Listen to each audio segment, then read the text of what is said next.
히브리서 12장 1절에서 4절 다 같이 읽겠습니다. 이러므로 우리에게 구름같이 둘러싼 허다한 증인들이 있으니 모든 무거운 것과 얽매이기 쉬운 죄를 벗어버리고 인내로서 우리 앞에 당한 경주를 하며 믿음의 주여 또 온전하게 하시는 이인 예수를 바라보자. 그는 그 앞에 있는 기쁨을 위하여 십자가를 참으사 부끄러움을 개의치 아니하시더니 하나님 보좌 우편에 앉으셨느니라.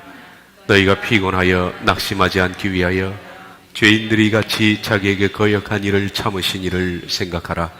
너희가 죄와 싸우되 아직 피 흘리기까지는 대항하지 아니하고. 아멘.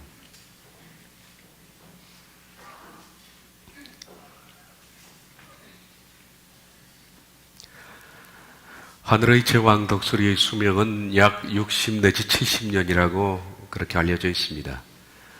그런데 대부분의 독수리가 다 그렇게 사는 것은 아니라고 합니다.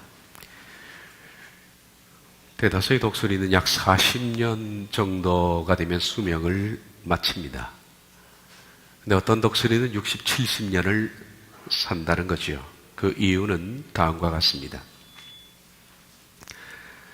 대략 한 35년 정도 지나면 독수리 몸에서는 노화 현상이 진행된다고 합니다. 독수리가 노화 현상이 진행되면 가장 치명적으로 변하는 것이 부리와 발톱 그리고 털이라고 합니다. 부리는 노화 현상이 뭐냐면 길어지는 겁니다. 길어지면서 독수리 부리가 안으로 말리게 되는 거죠. 그럼 심하게 굽어지니까 사냥하기가 힘이 듭니다. 발톱도 아주 무뎌지기 때문에 힘든 상황이 됩니다. 게다가 털은 무성하게 자라서 몸이 아주 둔하게 되는 거죠. 부리가 길어져서 부리가 안으로 굽고 그리고 털이 무성하고 발톱이 무뎌지면 이제는 사냥이 힘들어집니다. 그래서 굶어 죽게 되는 겁니다. 대부분의 독수리가 그렇게 굶어 죽는다고 합니다.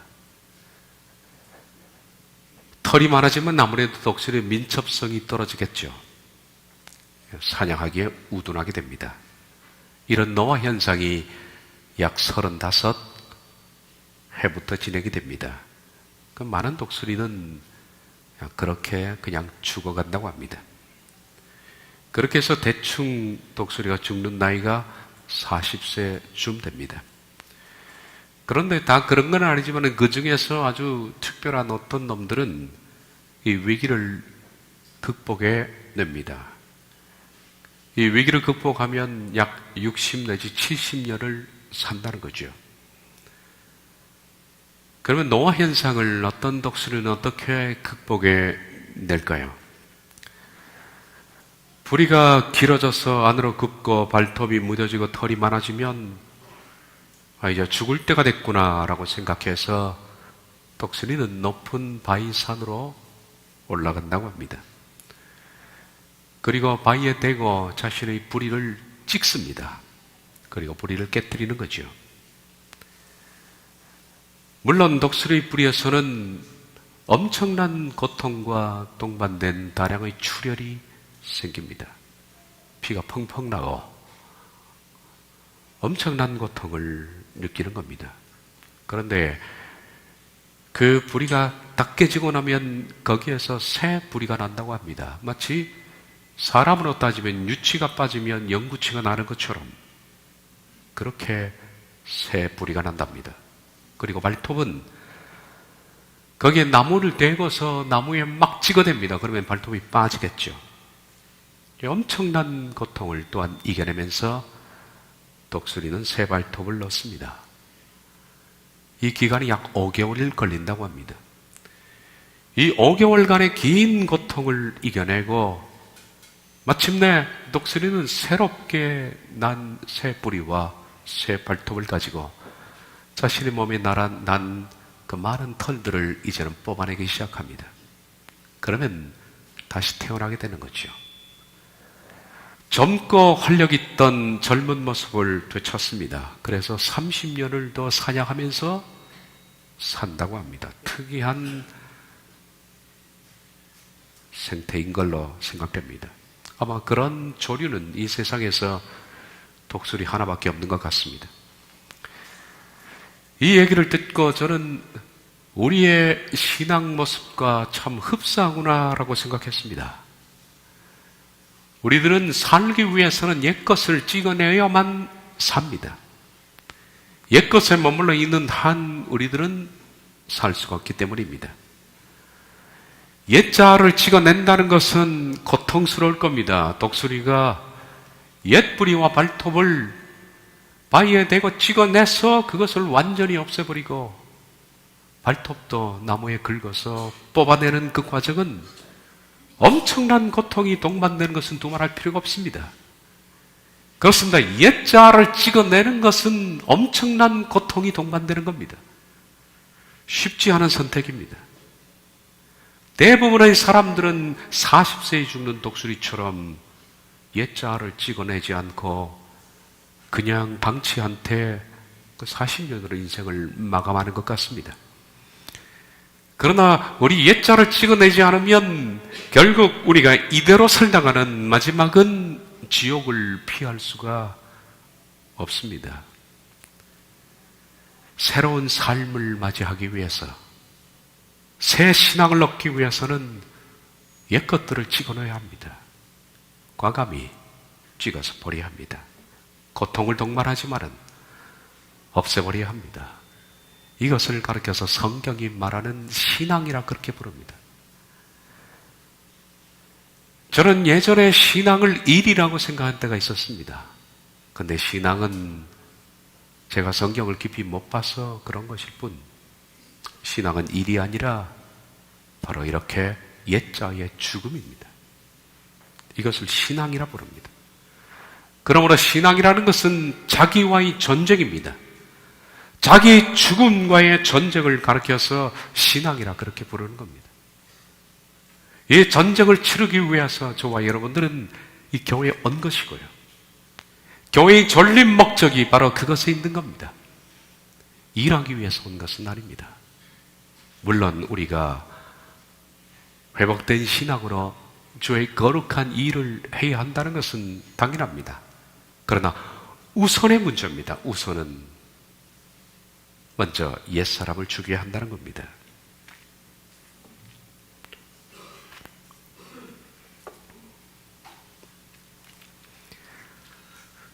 히브리서 12장 4절은 말합니다. 너희가 죄와 싸우되 아직 피 흘리기까지는 대항하지 아니하고.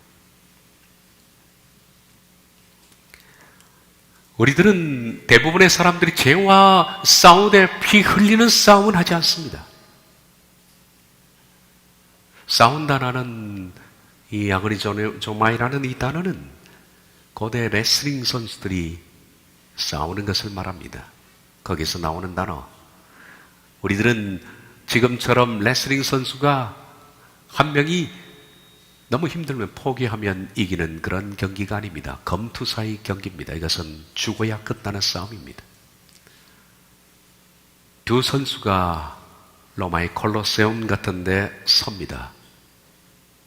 그리고 한 선수를 향해서 서로 죽일 듯이 달려듭니다.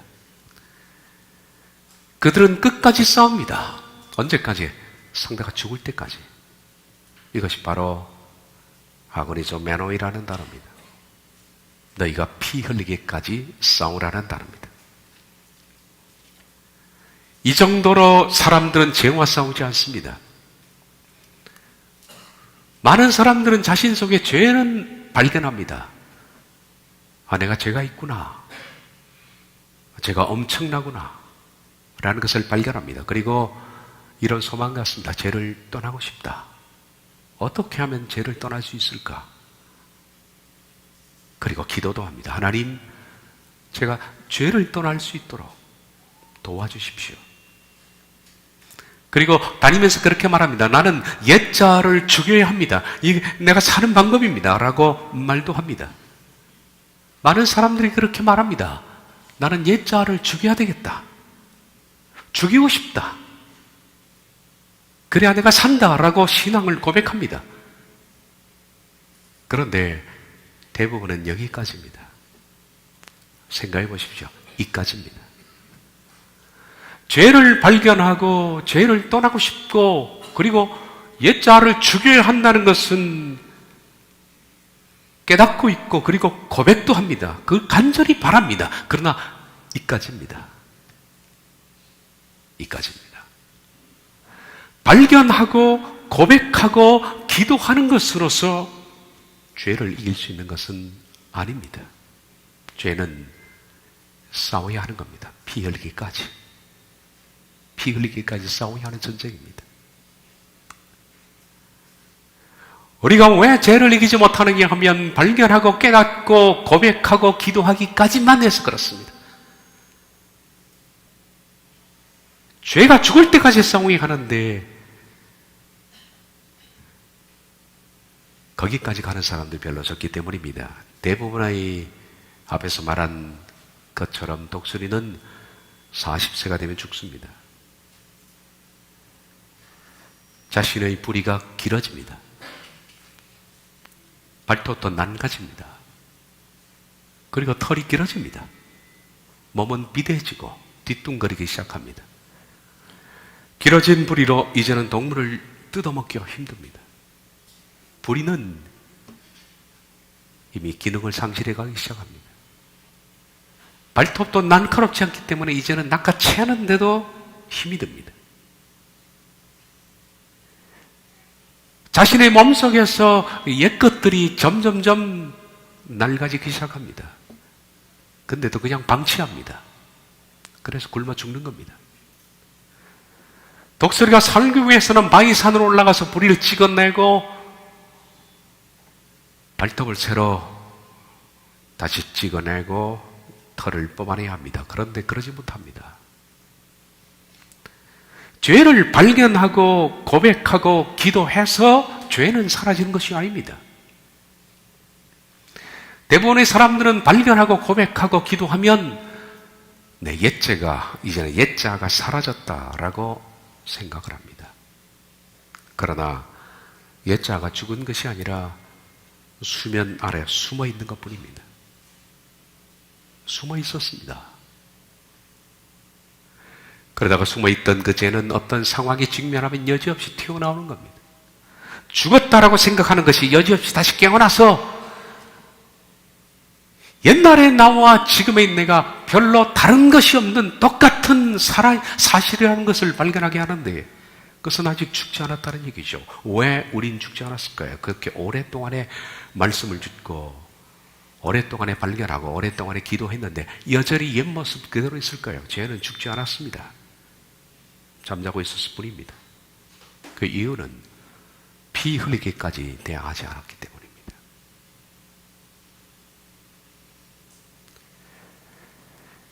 이 아고니존 매노이라는 이 단어는 언제 나오느냐 하면 유명한 겟세마네 동산에서 예수님이 기도하실 때의 장면입니다. 누가복음에 그런 말씀이 있죠. 예수께서 힘쓰고 애써 더욱 간절히 기도하시니 땀이 땅에 떨어지는 핏방울 같이 되더라. 거기 힘쓰고 라는 단어가 이 단어입니다. 거대 레슬링 선수가 한 명 죽을 때까지 싸우는 이 단어예요. 얼마나 예수님께서 겟세마네에서 힘을 쓰고 필사적으로 기도했느냐 하면 땀이 핏방울처럼 진득진득하게 떨어질 정도로 땀이 핏방울이 됐다는 얘기가 아니라 피처럼 진하게 떨어졌다는 얘기입니다. 전력을 다해서 기도하신 너희가 죄와 싸우되 아직 피 흘리기까지는 대항하지 아니하였다. 이렇게 싸워야 죄는 소멸됩니다. 죄는 어지간해서 죽지 않습니다. 발견하고 깨닫고 기도한다고 죽는 것 아닙니다. 죽여야 하는 겁니다. 전적입니다. 우리가 죄와 피 흘리기까지 싸울 때 그때 우리에게 벌어지는 상황이 어떤 상황일까요? 편안한 상황은 아닙니다. 왜냐하면 사람은 편안한 상황에서 전쟁하지 않습니다. 아무 일이 없고 평안하고 만사가 부드러울 때 우리들은 죄와 치명적으로 죽일 듯이 싸우지 않습니다. 죄와 싸워야겠다, 내가 이것을 이겨내야겠다라는 그런 필사적인 생각이 들 때는 정말 힘든 상황이 먼저 만들어지는 겁니다. 억울하게 모함을 받고 욕을 먹고 더럽고 추한 스캔들에 휘말리고 사람이 누추하게 되어서 말로 할 수 없는 인격적 모멸감을 당할 때 고통스러운 상황에 직면하게 되면 물론 대다수의 사람들이 그 상황에서 낙심하여 하나님을 떠나는 경우도 있습니다. 그리고 더욱 사납게 되는 경우도 있습니다. 그런데 이런 상황에서 죄와 필사적으로 싸우는 사람이 태어납니다. 그래서 죄와의 전쟁을 하게 되는 상황은 이런 상황입니다. 사면초가의 상황에 떨어지기도 합니다. 마치 끝없이 펼쳐진 사막 한가운데 홀로 내버려 둔 것 같은 그런 느낌. 사막이 저녁이 되면 좀 춥습니까? 밤에 사막에 제가 내려보니까 그 추위는 우리나라 겨울 추위입니다. 낮에는 그렇게 더웠는데 옷도 제대로 입지 않았는데 준비도 안 했으니까 그 한기가 몸을 파고듭니다.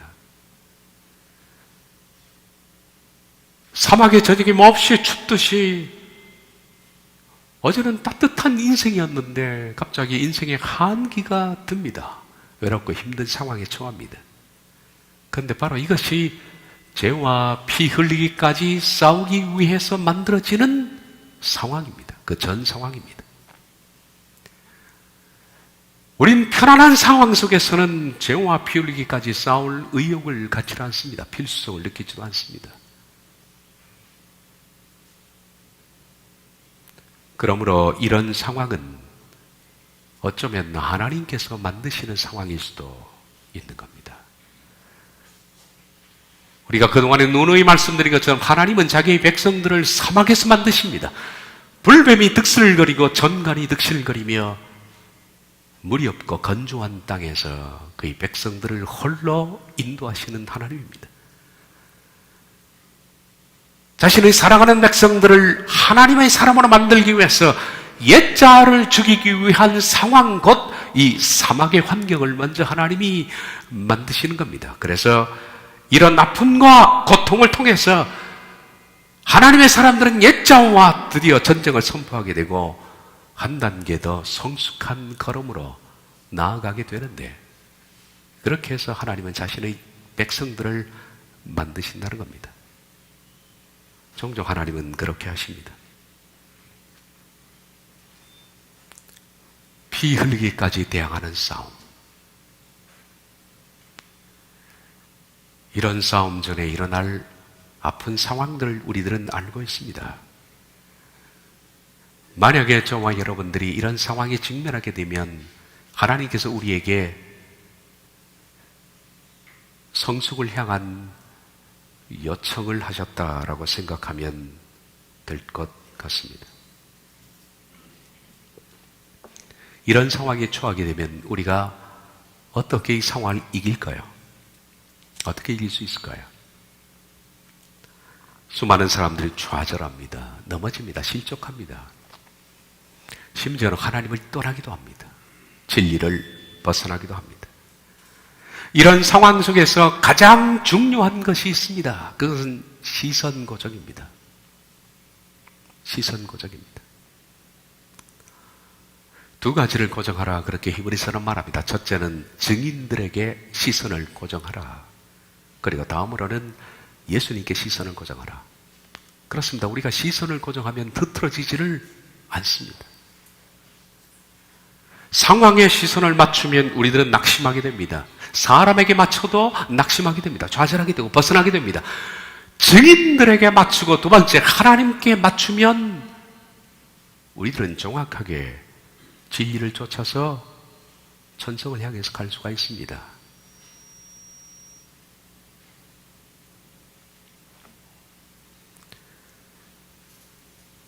이러므로 우리에게 구름같이 둘러싼 허다한 증인들이 있으니 모든 무거운 것과 얽매이기 쉬운 죄를 벗어버리고 인내로서 우리 앞에 당한 경주를 하며 믿음의 주여 또 온전하게 하시는 인 예수를 바라보자.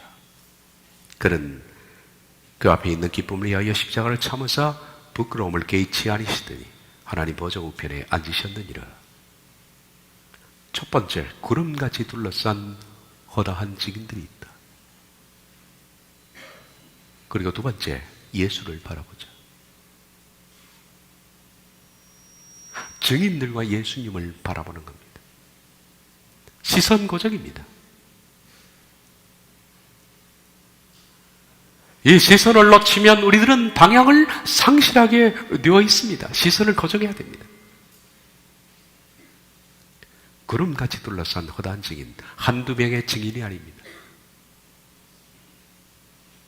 원문에는 증인들의 구름이라 그렇게 되어 있습니다. 증인들의 구름, 마치 하늘 구름처럼 우리를 내다보고 있는 증인들의 구름. 거기에 눈을 고정해라. 그리고 두 번째, 예수님께 눈을 고정해라. 그래야 우리가 어려운 상황 속에서 한 단계 성숙할 수 있는 그런 믿음을 갖게 될 수가 있다. 믿음을 잃으면 다 잃는 겁니다. 다 잃는 겁니다. 첫 번째, 증인들입니다.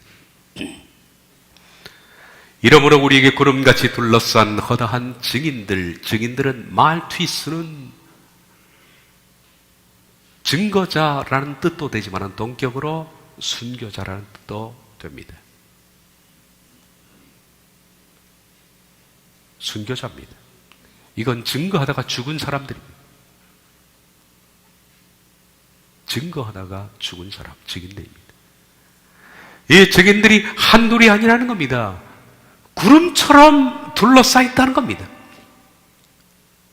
이전에 살았던 그리스도 예수를 증거하다가 죽은 사람들, 그들이 구름처럼 너희를 내려다보고 있다. 그리스도를 위해서 말씀을 붙들고 온갖 박해와 모욕과 심지어는 죽임까지 당해도 변절하지 않았던 사람들, 증인들. 그래서 증거 때문에 마침내 죽은 순교자들. 여기서는 누구를 가리킬까요? 짧게는 이게 히브리서입니다. 히브리서 12장을 보고 있는데 11장에 나오는 증인들입니다. 그 증인들이 있음을 기억해라. 무슨 말일까요? 너만 고난을 당하는 것이 아니다. 또 앞에 갔던 천국인들이 그렇게 머질고 힘든 삶을 살았다. 그를 특별하게 생각할 것 없이 견뎌라 할 뜻입니다. 히브리서 11장에 나오는 순교자들입니다. 믿음으로 아벨은 가인보다 더 나은 제사를 하나님께 드림으로 의로운 자라 하시는 증거를 얻었으니, 믿음으로 에녹은 죽음을 보지 않고 옮겨졌으니, 믿음으로 노아는 방주를 준비하여, 믿음으로 아브라함은 순종하여 갈 바를 알지 못하고 나갔으니, 믿음으로 모세는 바로의 공주의 아들이라 칭함받기를 거절하고, 또 어떤 이들은 더 좋은 부활을 얻고자 하여 심한 고문을 받되 구차히 풀려나기를 원하지 아니하였으며, 또 어떤 이들은 조롱같이 지킬 뿐 아니라 결박과 옥에 치는 시련도 받았으며, 돌로 치는 것과 톱으로 캐는 것과 시험과 칼로 죽임을 당하고 양과 염소의 가죽을 입고 유리하여 궁핍과 환난과 확대를 받았으니, 이런 사람은 세상이 감당하지 못하느니라. 그들이 광야와 산과 동굴과 토굴에 유리하였느니라. 얼마나 힘들었을까요? 이 증인들이 얼마나 힘들었을까? 얼마나 고독했을까요? 모진 소리를 듣고 견뎌내느라고 얼마나 가슴이 시렸을까요? 얼마나 미지의 땅을 향해서 두려웠을까요? 사방이나 적인데 얼마나 아팠고 얼마나 배고팠고 얼마나 힘들었을까요? 그러나 이런 멋진 상황 속에서 천국인들은 만들어지는 겁니다. 천국인들이 만들어지는 인큐베이터는 이처럼 멋진 상황입니다. 이런 상황 속에서 그들은 점점 더 그들 속에 있는 죄가 소멸되고 이런 멋진 상황 속에 죄와 더불어 싸우되 죄가 죽느냐 내가 죽느냐 이 싸움을 이겨낸 사람들, 이런 사람들이 하늘에 있는 우리의 선조들입니다. 그들이 바로 말투이스 증인들입니다.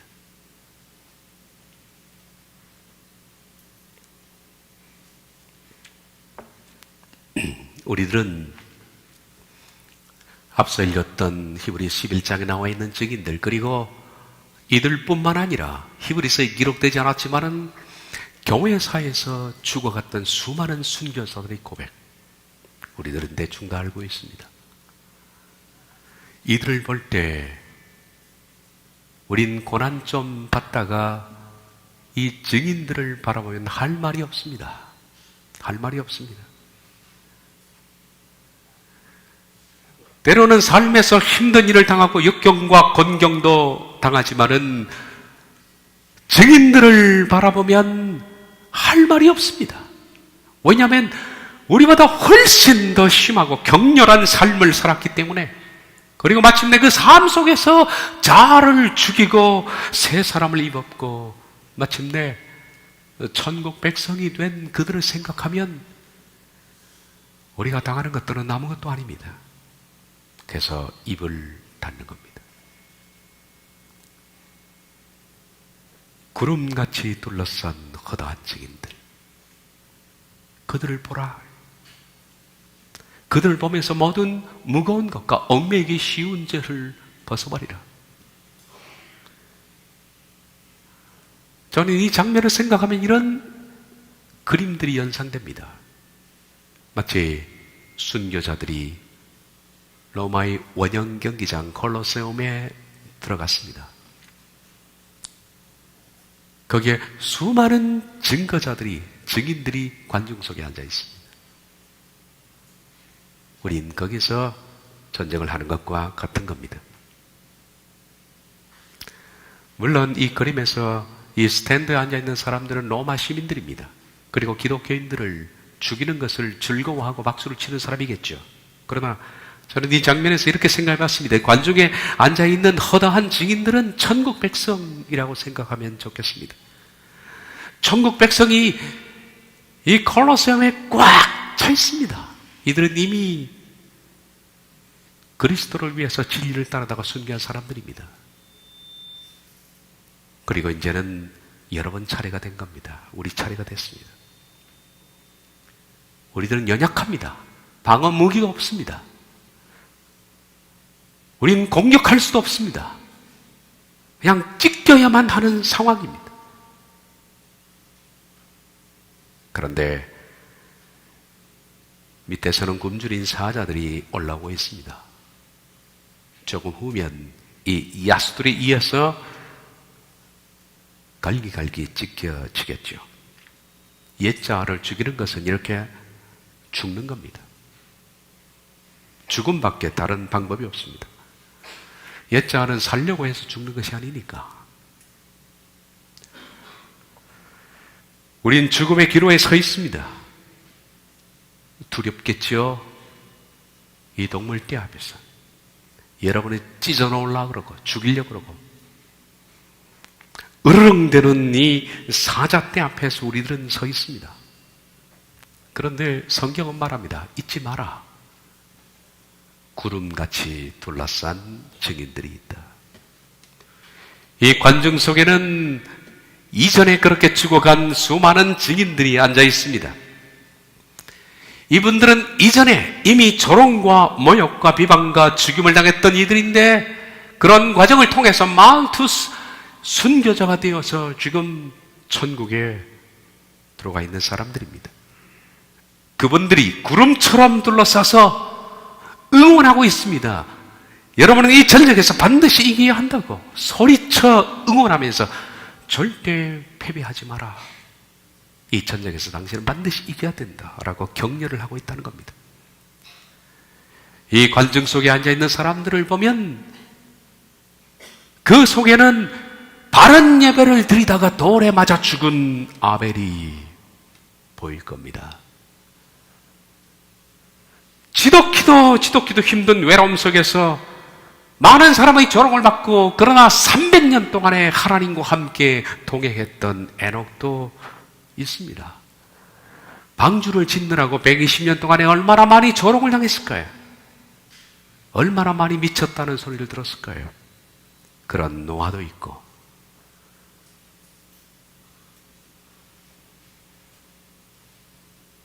아무런 방어 시스템이 없는 불안한 미지의 땅을 향해서 말씀 하나 붙잡고 걸어 들어갔던, 함 땅에 들어갔던 셈 족속 아브라함의 일행도 거기 있습니다. 얼마나 불안했을까? 애굽의 모든 영화를 버린, 이 재물들을 모두 버린 모세도 거기 있습니다. 기생 라합, 기드온, 바락, 삼손, 입다, 다윗, 사무엘, 그리고 수많은 선지자들과 순교자들, 부활을 얻기 위해서 고문을 견뎌낸 사람들, 채찍질을 당하고 옥에 갇히고 돌에 맞아 죽고 톱으로 사지가 절단된 이들, 동물 가죽을 입고 추위를 버텨내면서 동굴 속에서 궁핍과 환난과 학대를 받았던 믿음의 선진들, 장작더미 위에서 죽어갔던 사람들, 온 껍질이 벗겨졌던 우리 믿음의 선조들, 이 선배들이 구름처럼 둘러싸서 우리를 응원하고 있습니다. 힘내라고. 나도 다 겪었다고. 이겨내고 이 자리에 오라고. 그렇습니다. 우리가 겪는 고통은 나만 겪는 게 아닙니다. 아무것도 아닙니다. 다 겪으셨어요. 다 겪었습니다. 천국이들은 다 겪었고, 그리고 그 고통 가운데 그들은 옛자를 죽이는데 주력을 했습니다. 그래서 마침내 거룩한 사람이 된 겁니다.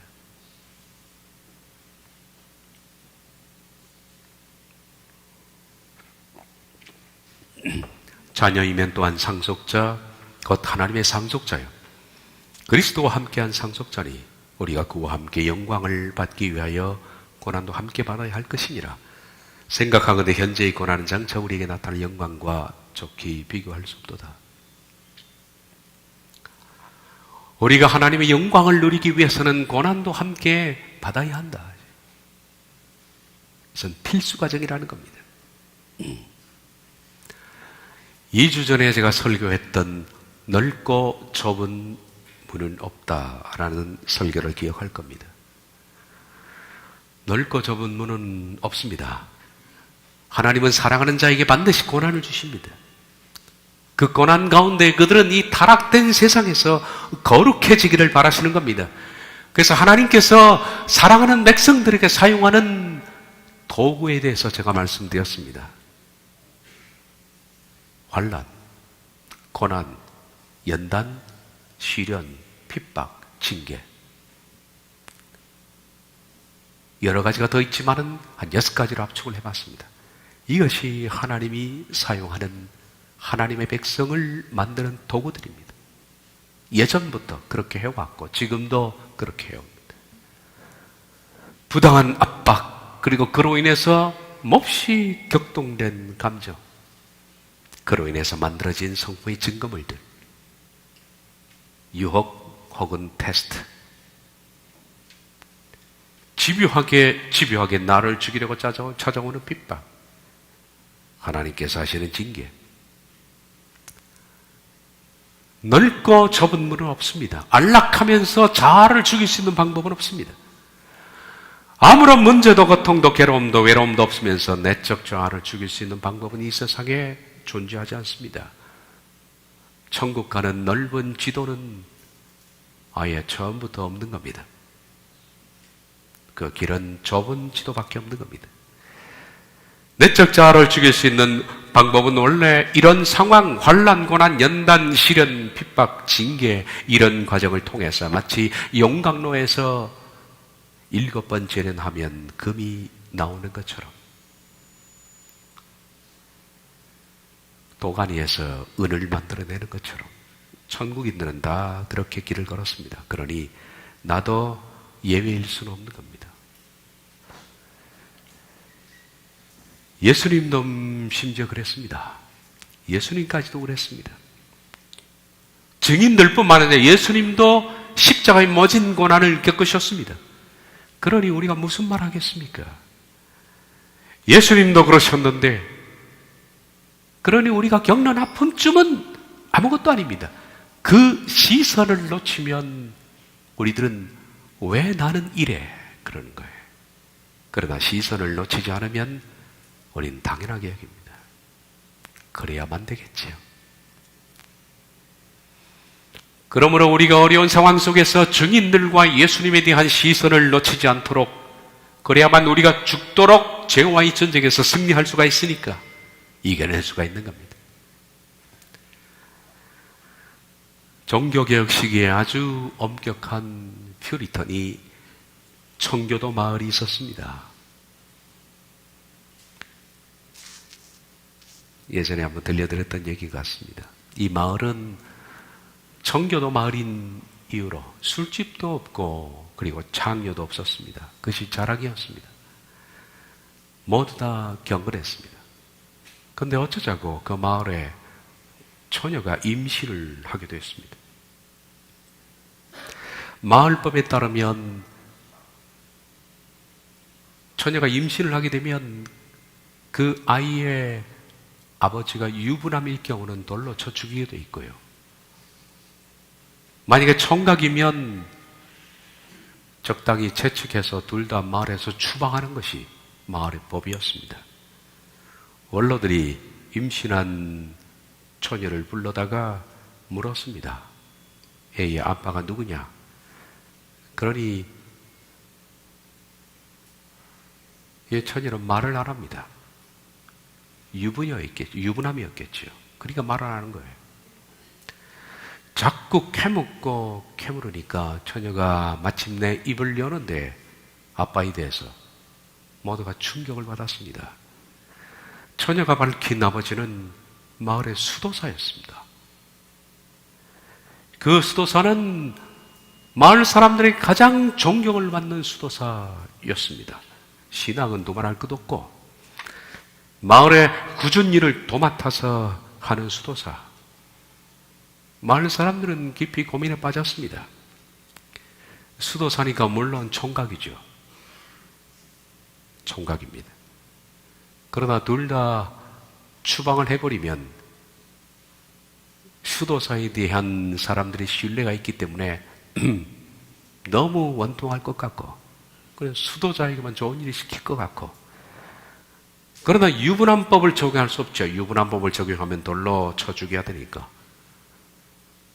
그래서 마을 원로들이 모여서 회의를 한 결과 적당히 거반 죽을 때까지만 몰매를 때려서 감옥에 넣었다가 상처가 어느 정도 나오면 추방을 하자. 그렇게 결론을 내렸습니다. 그래서 수도사를 거반 죽을 때까지, 죽기 직전까지 거반 때렸습니다. 근데 수도사가 몸이 약했는지 감옥에 투옥돼서 며칠째 시름시름 앓다가 죽고 말았습니다. 사람들은 다 그렇게 생각했습니다. 잘 됐다. 잘 됐네. 그리고 이제는 수도사를 장례를 치러야 하니까 시신을 수습하기로 했습니다. 아무래도 장사 지내기 전에 그래도 이리저리 맞은 상처들이 많기 때문에 좀 상처를 닦아줘야겠다. 그래서 우리나라 염 비슷한 것을 하다가 보니까 깜짝 놀랐습니다. 수도사가 남자가 아니라 여자였습니다. 그 중세 야사를 보면 간혹 이런 게 있습니다. 여자 중에서 정말 수도사가 하고 싶은 사람이 있어요. 수도사를 동경한. 근데 여자는 못하게 돼 있잖아요. 그러니까 남장을 해서 속인 뒤에 수도사가 된 여인들이 아주 드물지만 있습니다. 이분이 그런 케이스입니다. 모든 사람들은 숙연해졌습니다. 왜 그 수도사가 숨겼을까? 나는 여자입니다. 그래서 나는 아이의 아빠가 될 수 없습니다. 라고 했다면 맞아 죽지도 않았을 건데 왜 그랬을까요? 마을 사람들은 깊이 생각하다가 모두가 동시에 고개를 끄덕끄덕 했습니다. 왜냐하면 그 수도사가 침묵했던 것은 이 아이의 아빠를 이 수도사는 알고 있었기 때문이다. 유부남이었다는 거예요. 유부남. 그러면 자기가 나는 여자다라고 말하면 그가 적발된 것이고 유부남은 돌에 맞아 죽었겠죠. 그래서 입을 닫은 겁니다. 이거는 실화였어요. 야사에 나오는 한 얘기입니다. 교회사 야사입니다. 지금도 이 이야기는 우리를 숙연하게 합니다. 많은 사람들이 너무나 가볍게 말하고 가볍게 판단하고 가볍게 비판합니다. 진실을 알아보기도 전에 사실이 무엇인지를 알아보기도 전에 너무 쉽게 판단하고 말하고 분노하고 다툽니다. 그러나 우리는 인내해야 합니다. 이런 과정을 통해서 우린 증인들과 예수님을 바라봐야 합니다. 그리고 이겨내야 합니다. 우리가 당하는 거 별거 아닙니다. 여러분이 앞으로 당할 고난들 별거 아닙니다. 다 당해왔습니다. 선조들이. 이러므로 우리에게 구름같이 둘러싼 허다한 증인들이 있으니 모든 무거운 것과 얽매기 쉬운 죄를 벗어버리고 인내로서 우리 앞에 당한 경주를 하며 믿음의 주여 또 온전하게 하신 예수를 바라보자. 그는 그 앞에 있는 기쁨을 위하여 십자가를 참아서 부끄러움을 개의치 아니하시더니 하나님 보좌 우편에 앉으셨느니라. 이기는 자는 이와 같이 흰옷을 입을 것이요 내가 그 이름을 생명책에서 결코 지우지 아니하고 그 이름을 내 아버지 앞과 천사들 앞에서 내가 너를 안다 할 것이다. 우린 이겨내야 합니다. 히브리 3장 14절 우리가 시작할 때 확신한 것을 끝까지 견고히 잡고 있으면 그리스도와 함께 천국 백성이 될 것이라. 참여라는 것은 그 뜻입니다. 천국에 들어가게 될 것이다. 스데반이 성령 충만하여 하늘을 우러러 주목하여 하나님의 영광과 및 예수께서 하나님 우편에 서신 것을 보고 말하되 보라 하늘이 열리고 인자가 하나님 우편에 서신 것을 보노라. 스데반은 예수님을 바라봐서 이긴 겁니다. 그들이 큰 소리를 지르며 길을 막고 일제히 그에게 달려들어 성 밖으로 내치고 돌을 칠세 증인들이 옷을 벗어 사울이라 하는 청년이 발 앞에 두니라. 그들이 돌로 스데반을 치니 스데반이 부르짖어 이르되 주 예수여 내 영혼을 받으시옵소서 하고 무릎을 꿇고 크게 불러 이르되 주여 이 죄를 그들에게 돌리지 마옵소서. 이 말을 하고 자니라. 저와 여러분은 순례의 길을 지금 걷고 있는 사람들입니다. 순례의 길 가운데 어려운 일이 생기는 것은 당연한 겁니다. 그런 일이 없다는 것은 하나님이 우리를 참마들로 여기지 않는다는 것입니다. 교회는 시련을 받아야 합니다. 개인도 시련을 받아야 합니다. 문제는 시련을 받을 때 우리가 바라보는 것을 놓치면 실패한다는 겁니다. 수많은 증인들 그리고 예수님 시선을 놓치지 말기를 바라고 어려움 속에서 더욱 성숙하는 교회와 여러분이 되기를 바랍니다. 기도하겠습니다.